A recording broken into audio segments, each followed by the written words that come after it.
Hey guys, this is Joe Hottinger from the band Hailstorm, and you are tuned in to Side Jams with Brian Reisman. Greetings, everyone. This is Brian Reisman, host of Side Jams, a show where we talk to musicians about their outside passions and their hobbies. And today I have Finger 11, all of Finger 11, reporting for duty. We got vocalist Scott Anderson. We've got guitarist James Black and Rick Jackett. We've got bassist Sean Anderson and drummer and producer Steve Molella, man out on the street right now. And I know we were talking before about what we were going to talk about. There's a lot of different things. I think something you guys have in common, you told me initially, and we should mention you have a new album coming out in November, by the way, Last Night on Earth. But you guys like escape rooms. We absolutely do. Is this a bonding activity for you guys? It is. We Yeah, I think we so. work well in an escape room. We've done over 50, I would say, on the Yeah. road. It's Really? yeah, yeah. And they they're great because I think if you're not with the right mix, escape rooms can be a slog and they're not, they're but if you've got a group of guys or a group of people that you see things the same way but just a little different, Yeah, uh man. then you can get through this really cool puzzle, and it's very satisfying, and uh Yeah, and and we do. But it Scott, seems to as the, like activate the hive mind of the band, the same sort of thing we sort of tap into to play shows.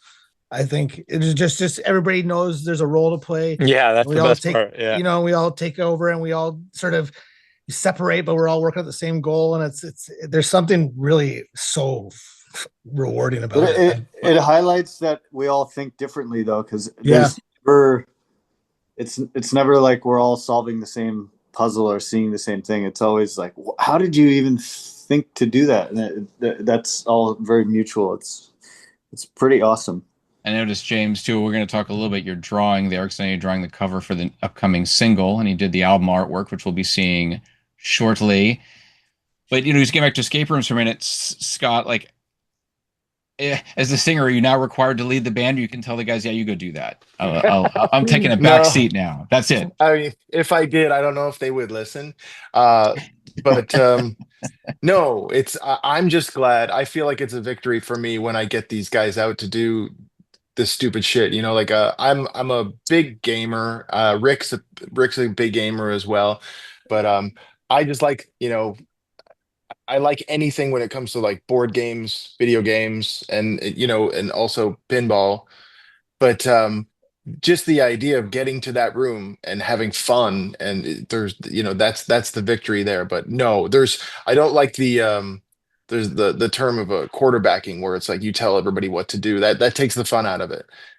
So no, I don't need to put on some lead singer hat to do that. That's not me. So then, Rick, what gaming is there any? How does gaming translate for you into an escape room? Like I think in the term of gaming, like I love video games. I also love like chess or like like card games. I just like Yeah. games that make you have moving parts and different variables and there's different outcomes and escape rooms are just basically a bunch of puzzles, right? And I even those like on my iPad, like the room and those kind of things, like these Oh, great game. they're like escape rooms in the screen. I love that kind of stuff. So to do in real life, the tactical part of it's awesome. It's like some of the one I remember we had to disarm a bomb and the Oh, siren man. was going off and we had to crawl through these little tunnels and snip wires and stuff. And it was like, where else do you do that? Like, what I mean? We're just a bunch of musicians. So it really taps into your like make believe. And you sort of I would say this, if you went to an escape room and you don't lean into it and go for it, you're not going to have a fun time. Like you got to, if it says wear a hat, you put the hat on, like whatever it is, you got to be part of it. Yeah. So, but it's awesome. They like the end. I'm amazed, to be honest, how many times it flips over and how many new ones there are, and there aren't a lot of repeaters. Like we've done quite a few of them, and it's not like, oh, here's that puzzle again. It's a lot of times it's a brand new puzzle and a brand new solution, and it's very fun. Well, yeah, I mean, I went to I think it was a quick one. It was a Saw escape room at New York Comic Con a few years Oh, back, wow. and it was like four of us in the room basically, and we had to figure out, and it worked. The thing is, you have to make sure that like someone doesn't make the wrong. Because in that case, it was like if you make the wrong decision, you're going to get caught in it, not in a real trap. But the That's idea was that amazing. you're. You I mean, I cut your own arm imagine off? the what? You had to cut your own arm off or something like that. Exactly. That wouldn't work for you. You wouldn't be able to draw that. You would. Have you ever been, James? You ever been mischievous and drawn something in that wasn't there just to throw other players off? Like, let's put an arrow over here. That'd be Well, brutal. that's a funny idea. That's a funny, like, Although we actually those one games, time did a terrible escape room where there was like thousands of stickers on the wall, and we just got stumped in this thing. We're like, well, okay, guy, we give up. And he came out and he was like, you see this Simpson sticker? He's looking across the room at this sticker and he's saying this, and that's how you're, and we're like, holy shit. Yeah, it was an independent, like most of them are chains, right? Or franchises, and they've got like really involved people making these incredible puzzles and really a lot of thought put into them. And these guys had like an independent one in a little like, like how are you going to figure that out though? Oh, dude, yeah, it was like crazy. Just, like it was like I could have drawn in that instance, I could have drawn a more logical clue. Like it was trying to guess someone else's stream of logic, It was. I don't know if you guys remember the one from the Vegas themed one, like it was the flight, it was the plane, and it was a flight going to Vegas, and then we became the pilots. And one of the I guess puzzles was we had to dance the Macarena. Oh, that's right. Yeah. The solution to the problem was we had to dance the dance, but there was no sign like that we had to do that. So all of a sudden we're just in the cabin and we're dancing the Macarena to no music, and then boom, everything comes on and the lights come on. And it was a solution, and it was just like it. But at the time, the suggestion to do it would just seem like a crazy idea. Like, what, we're supposed to just dance the Macarena? And I say the Macarena like a guy from Canada, and Steve says like I don't know which one's right. I don't know which one's right though. Yeah. He says it. Well, Steve, was this actually to look like a plane inside? It did, yeah. It was the production value was really good on some of these. So what's the a la Chance, you haven't spoken. What's the weirdest one you remember? The weirdest escape room that you guys had to do? Oh man. I know I'm supposed to speak here, guys, but maybe help me. There was one with body parts. And that was a really like.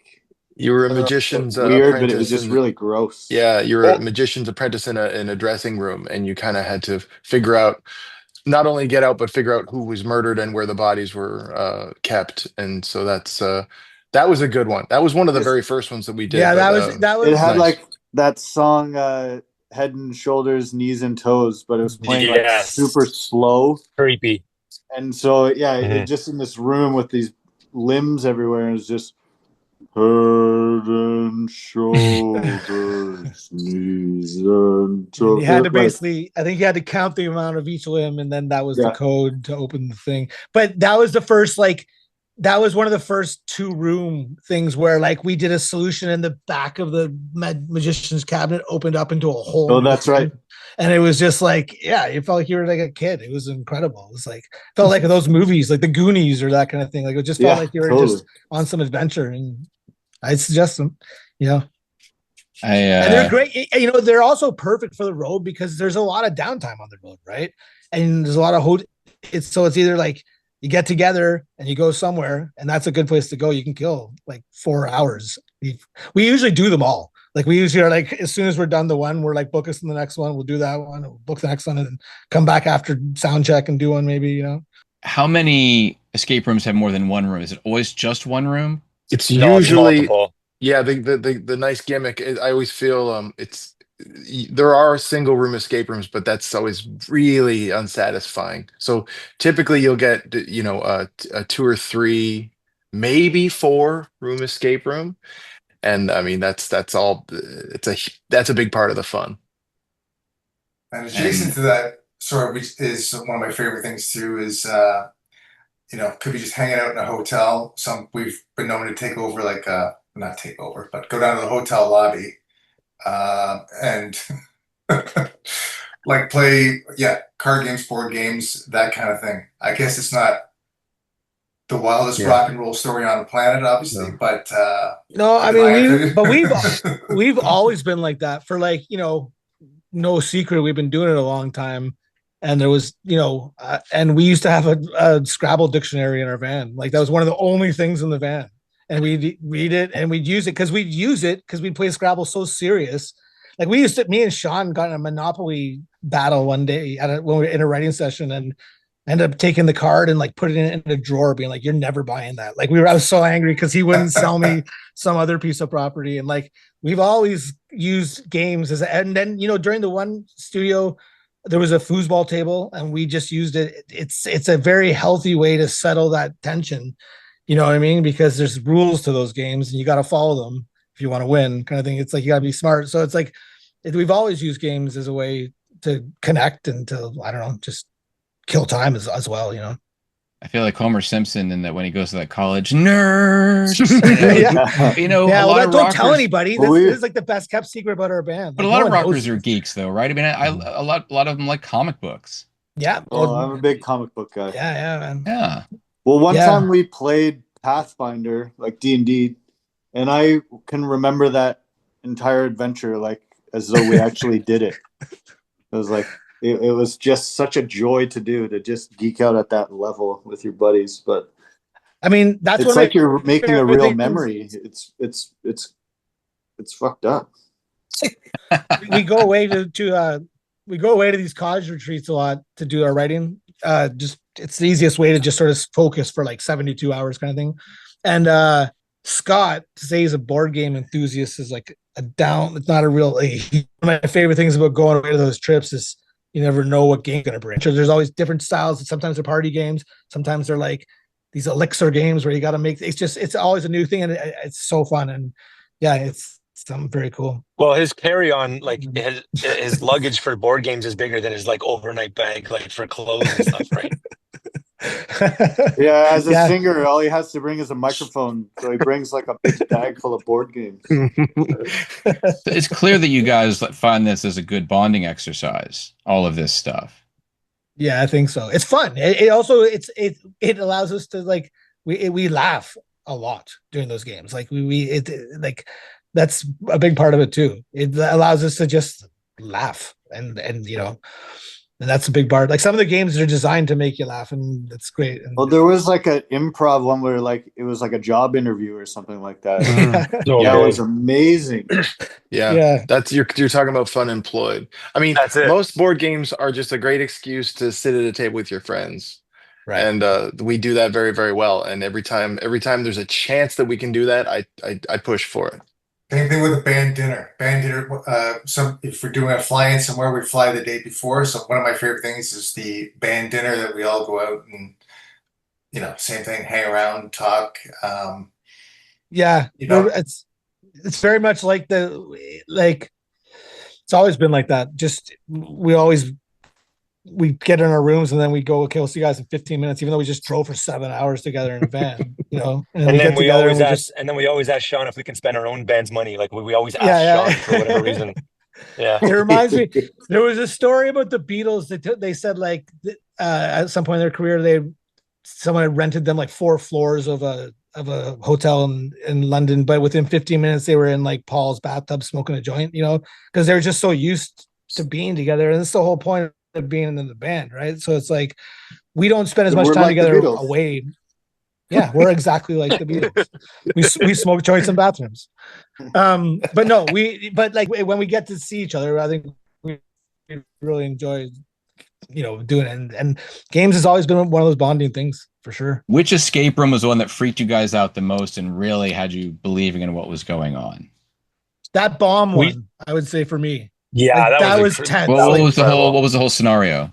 There was like someone had taken over like a laboratory or something, and we had to remember there was the first room was just white, and then it was multiple floors though. It was like 6 rooms. Yeah, and then we had to break through, and as we got through, you found out that they were going to blow it up, but that I felt like fucking 10 minutes, this fucking loud siren, and these lights it was just so hard to concentrate.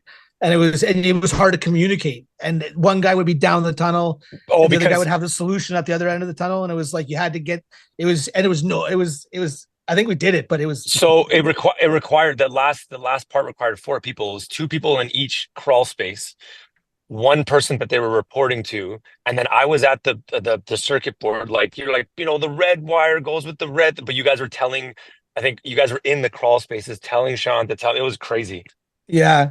The other one that I remember always too is that the group splits, and you have to communicate to each other without like being able to speak. Like there's just like a bell ringing, and you're like, "Oh my god, what do we got to do?" Or You pull a thing. Morse code from the other room. There's one in Yeah, Edmonton that yeah. we started. We each started with like the straight jackets, right? Like the white, Right. and we just started with those, and we had to like communicate through. You have to say out certain numbers or letters or something like that to get to the next door. We should have But I prefaced will this by say- saying there's a lot of escape room spoilers here, guys. Oh yeah. Oh, yeah. Holy shit. They're going to go out of business now. Oh Yeah. shit. Well, we haven't mentioned any names of actual escape No. rooms. Yeah, that's true. Right? That's So true. that's. I didn't I'm say what hoping we're country being we're vague in. enough that Right. That was actually, I believe that was Escape City in. Okay. All right. Well, we're gonna get banned. Oh no. Yeah. So, and then as far as gaming, how many? I know. I mean, obviously, Scott and Rick, you said you guys are gamers. How many of you guys are gamers? Yeah, probably like video game gamers. Probably Yeah. just the 2 of us mostly. yeah, you know? Rick and I. A lot of competitions on the road, at home, or you play separate games? There was an Uh, epic Halo battle that went on for many years. At the beginning of the Halo wars, like we had one in the back lounge, one in the front lounge. We had 4 on each TV, and it went deep. We played a lot. There was injuries. Mhm. Like there was just a lot of tense the best was like you would do something and you could hear the guys in the other lounge stomping their feet and the bus would be shaking because but the disconnect from the bunk area made it feel like you were just in 2 different war zones, and it was we played a lot of Halo. It was pretty awesome. Yeah, that was some great. That was probably the extent of my gaming career. That game. Yeah, Yeah, me as yeah. well. I mean, it's probably what's really frustrating for Rick or Scott, who are usually leading the team, and to see Jay and I don't know, spinning around the room, like, no, go over here. Just go over there and get this. Whatever it is. Scott and I weren't allowed to be on the same team, so we were always pitted against each other. It's just like one big family. It is. I suspect that maybe Sean is the one that's actually watching over everybody and Ding, ding, Well, ding. it's funny. Scott quietly and I, monitoring the situation. Scott's friendship was based around video games before the band. So we would it was like, the old school days, you'd rent a system, you rent games, you stay up all night. And Sean would be going to university, getting up like a responsible person. We'd still be up trying to figure out Final Fantasy, whatever. Dare he study? Yeah. Yeah. He would be going to school and stuff. And Now look at him. I know. I No. should just play Final Should've just Fantasy. hung out and with played you. games. That's the lesson. Steve, you're a big hockey fan. Are you the big hockey fan of the group? I am. I mean, we all watch it though on the road. Like we're all pretty invested in that massive disappointment that we call the Leafs. So yeah, we were all. I'm a pretty big hockey fan, but I guess we all watch it on the road. I actually interviewed Matt Sundin last year about his memoir Oh, cool. Oh, that's Nice. cool. for Costco Connection Canada. Speaking of Canada, he was a cool guy. I wonder But- what his overall feelings are, but like he was the best hockey player that we'd ever had, but he didn't win any Stanley Cup. So Yeah, He went to the Olympics. yep. he did. I mean, I think he's realizes how fortunate he was in terms of just all the things he got to do. Right. He's pretty humble about that. I mean, it is frustrating, but it's like an actor who never wins an Oscar. Right. That doesn't mean you're not great. Yeah, he was one of the best hockey players ever. Right. I mean, look what's going on now. Like McDavid, he's the best. And he player was ever to put on celebrated. skates, and it's like, yeah, he was. Yeah, he wasn't underrated or anything. No. And at the time he never got picked on. So. I guess the other bonding exercise is the massive disappointment. Yeah, dude, that was tough to watch the last few years. Oh, that sucked. Yeah. And every year it's drinking the Kool-Aid, right? Every year it's like, no, Yeah. this is different. This is different. But Did you you know guys what? play Once- hockey at all? Did you Yes, guys play I hockey, did. or did you play when you were younger? Yeah, I played. I did, yeah. What position? I was right wing. I started off on right wing, and then I think halfway through, for whatever reason, got switched to D and just started blocking shots and getting welts all over my body because that's what you do. You think you're gonna, you think you're gonna go pro, so you just like, do whatever it takes. Coach is like, yeah, just block more pucks. I'm like, bro, I'm 14. I'm not gonna. I'm only playing like double A hockey here.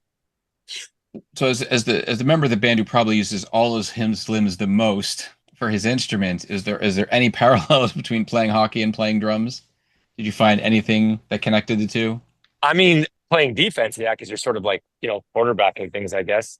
You sort of see the whole play develop, which is no different than on stage. I have like the luxury of like, being in the back and just even seeing like getting the vibe of like looking at the audience the whole time. Because those guys are like, James and Rick are kind of like maniacs on stage. So they're sort of, head on a swivel like every song. But I'm able to sort of just like look at the entire view and see what the crowd's reacting to, or just kind of get to see everything, kind of like a defenseman would. Interesting. For me, that was a pinnacle moment, actually. Like, because I had only played hockey, and then right at like I get probably like 14 years old, 15, like high school started. So it was like I was never gonna be a professional hockey player. And all of a sudden it was like, over here is a chance to play some more hockey and do practices on Friday nights. And over here is like a guitar and, parties and girls and, and it was a no brainer. But like what I found for myself was like, at least for myself, sports bring out the worst of me. It brings out this competitive thing that I don't really look at life through that lens. I'm not really competitive, but in sports, you have to be, or else you're not playing the game right. But in art and music, it's not a competition sport. It's a freedom and it's an express yourself kind of situation. And for me, that was that moment where I was like, oh, I didn't know you could even be like this. I thought you had to be like this, like a hockey mentality. And as soon as I embraced the other kind of, I never looked back. I like the sport as a sport. I appreciate that I learned it and I can watch a game and I know the plays and I know the rules. But as far as a person, sports is not. They're not. I don't find any connection. It's like one is over here and one is over here. There's artistry, but I don't know. So now, James, how long have you been drawing? You're like illustration, just illustration, painting? Not good painter.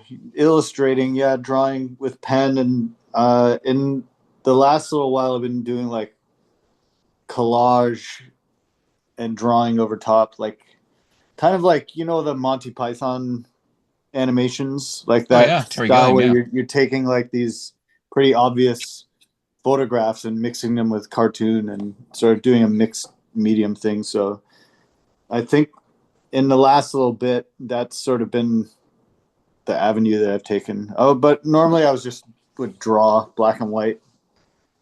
So it's and when we would fly a lot, I would use the in-flight magazine and just pick a picture and start whiting out and drawing over top of it and trying to incorporate what was there on the page. Oh, you're one of those. Yeah. And yeah, it would always be fun to kind of leave it there, actually, for the next person to come and see what it was.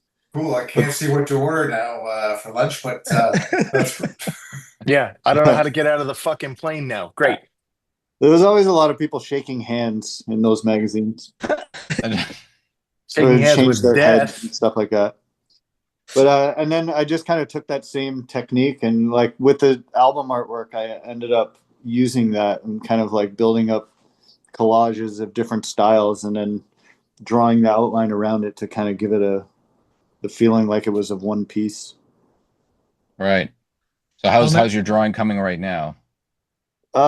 This is like I'm doing that kind of collage thing. I don't know. I can give you I'll blow it up on the screen here. Like this kind of thing. Just so cool. That's what you're doing right now. Okay, that's cool. Yeah. So, and I'm like just drawing, working on like a hose right now. And this is for this will be for Last Night on Earth. So we'll need single, not the album. I'm really lucky. These guys kind of grant me a lot of space to fuck around and take charge of that kind of stuff. And I get to, over the years, really get to express myself in more ways than just playing guitar.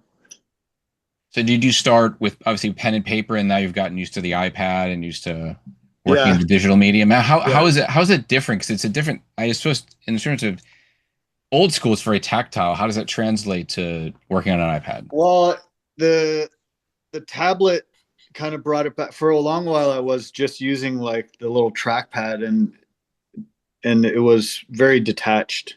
And so then I got a drawing pad that was almost like a mouse pad. It was just a gray thing, and you could see the cursor moving around. But the new one has the actual image on the tablet, so it's as close to drawing on paper as possible. But it normally always starts with a doodle on paper, and I'll take a photo or scan it and bring it in and use that as like the template for it, and then I'll start sticking things over top of it. Okay. Oh man, one of the biggest bummers over the years is that like Jay's created these fucking masterpieces on like pizza boxes or like, you know, these things, and they get thrown out on the bus, or like, you know what I mean? Like the amount of times that I saw him draw something cool on, and it got lost or got, you know, it's just because I think it just comes out of him, you know. So it's like whatever is around ever since the beginning you've used to do it, you know. And so it's like I have a lot of drum skins that over the years I've drawn stuff on, and I just started to keep them over the last, like, I don't know what, 5 or 6 years. So there's a whole pile of them in my basement that maybe I was thinking maybe to do an art show or something like that with it. As long as that's a cool idea. As long as Steve hasn't beaten them into submission. Yeah. Yeah. You know, some of them, they're white skins, but they have like a clear patch in the middle, and you kind of have to work around it. But sometimes it makes a shape that's like, oh, that looks like, and then the art starts by going around the drumstick smears on it and stuff.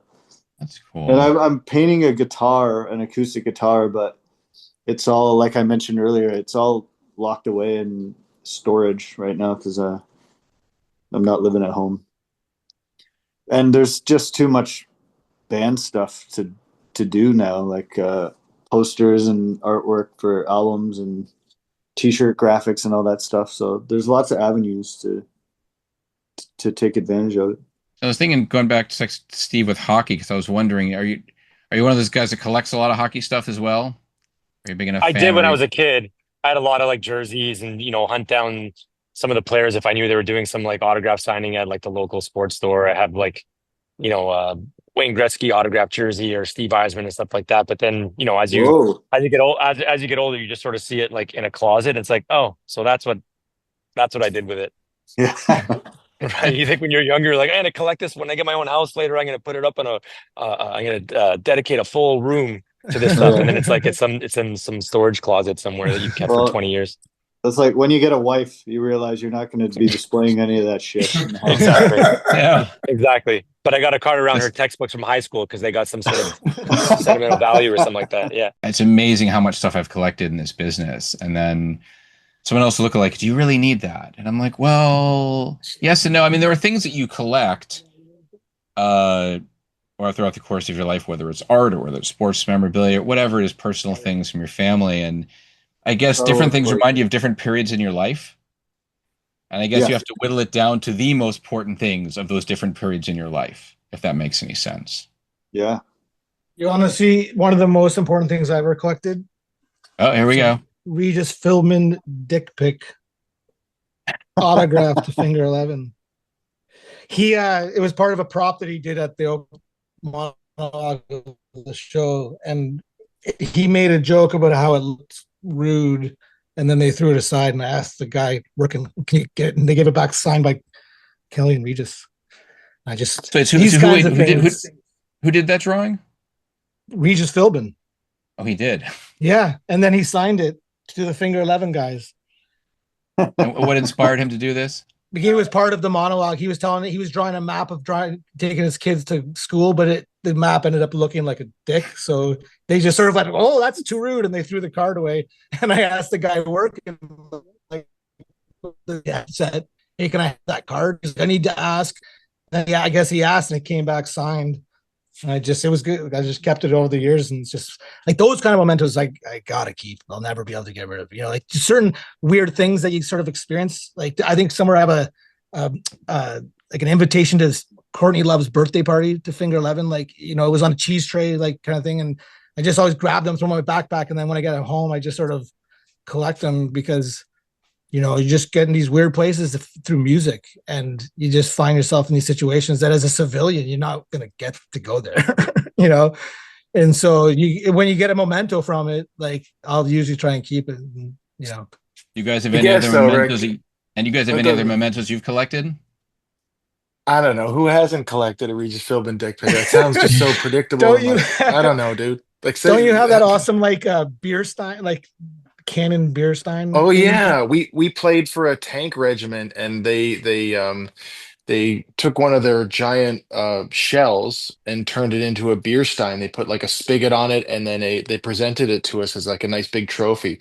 And I have it somewhere. Maybe it's.